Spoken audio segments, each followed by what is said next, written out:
श्री स्वामी समर्थ. ब्रह्मांड नायक स्वामी समर्थ महाराजांच्या अनेक लीला केवळ अद्भुत आणि अचंबित करणाऱ्या आहेत.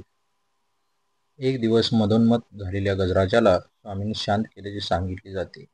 नेमके काय घडले आज आपण जाणून घेऊया. ब्रह्मांड नायक स्वामी समर्थ महाराजांच्या अनेक लीला केवळ अद्भुत आणि अचंबित करणाऱ्या आहेत. स्वामींचा भक्त परिवार मोठा आहे.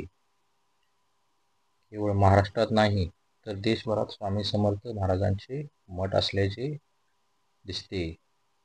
यातून महाराजांचे चरित्र, त्यांचे संदेश, त्यांची शिकवण, त्यांच्या लीला यांचे श्रवण, कीर्तन, वाचन केले जात असते. स्वामी भक्तांना नियमित मठात जाता आले नाही तरी ते घरी राहून स्वामींचे नामस्मरण, उपासना करत असतात. स्वामी समर्थ पाठीशी असल्याचे अनुभव आल्याचे अनेक स्वामी भक्त सांगत असतात. स्वामी समर्थांच्या लीला असतील, त्याची कृती असेल, त्यांची वचने असतील, ही कायम समाजाला बोधप्रद ठरत असतात.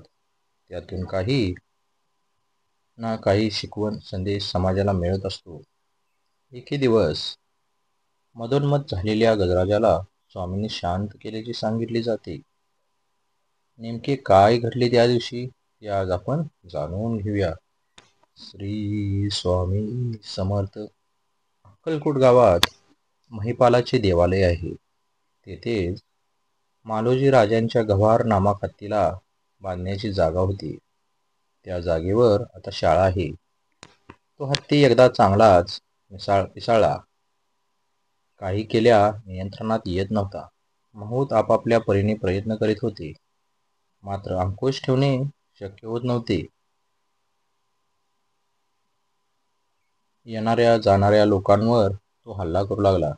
यामुळे त्या रस्त्यावरून जाण्याची नागरिकांना भीती वाटू लागली. एके दिवस राजांनी त्याला चारही पायात साखळदंड बांधून जखडून ठेवले. तरी तो सोंडेने नागरिकांवर दगड भिरकावीत असे. अखेर वैतागून मालोजीराजे स्वामी समर्थ महाराजांच्या दर्शनास आले. राजे महाराजांना म्हणाले की आमचा हत्ती सध्या फारच माजला आहे. नागरिकांना त्याची खूप भीती वाटू लागली आहे. काही केले तरी त्यावर अंकुश ठेवता येत नाही. अनेक प्रयत्न करून थकलोत. त्याला देहांताची शिक्षा करावी का, असा सवाल राजांनी स्वामींना केला. स्वामी समर्थ शिकवण. अहंकार प्रगतीस बाधक, निरपेक्ष भक्ती श्रेष्ठ. राजांचे बोलणे ऐकून स्वामी महाराज आपल्या त्या हत्तीकडे जाण्यास निघाले. वाटेत स्थानिक भक्तगण महाराजांना विनंती करू लागले की महाराज, या रस्त्याने जाऊ नका. तो हत्ती मोठमोठे दगडासारखे भिरकवत आहे. मात्र महाराज पुढे गेले. ज्यांची सत्ता जागावर चालते त्यांना प्रत्यक्ष काळ घाबरतो, असे साक्षात प्रत्यक्ष दत्तावतार श्री स्वामी समर्थ सोबत असताना जे भक्त स्वतःला सेवक म्हणत होते ते देह बुद्धी धरून पळून गेले. हत्तीला बांधून ठेवले होते.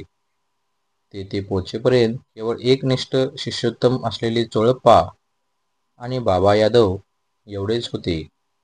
2 ते 4 जण स्वामींसोबत थांबले. बाकी सगळे स्वामींना सोडून पळून गेले. स्वामी समर्थांची एक शिकवण आहे. देव आपणात आहे, शिर झुकविणे का पाहिजे. देव आपल्या शरीरातच आहे. महाराज कमरेवर हात ठेवून हत्तीसमोर उभे राहिले आणि रागाने त्याला म्हणाले की अरे मूर्खा, माजलास काय. चढेल तो पडेल. बाष्कळपणाचा अभिमान सोडून दे. अशी स्वामींची आज्ञा ऐकताच तो पिसाळलेला हत्ती शांत झाला.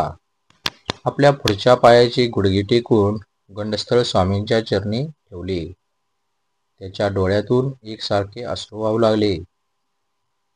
स्वामींच्या दर्शनाने एवढा मधोन्मत हत्ती गरीब होऊन स्वामींसमोर नतमस्तक झाला. ही स्वामी महाराजांची लीला आहे. श्री स्वामी समर्थ. श्री स्वामी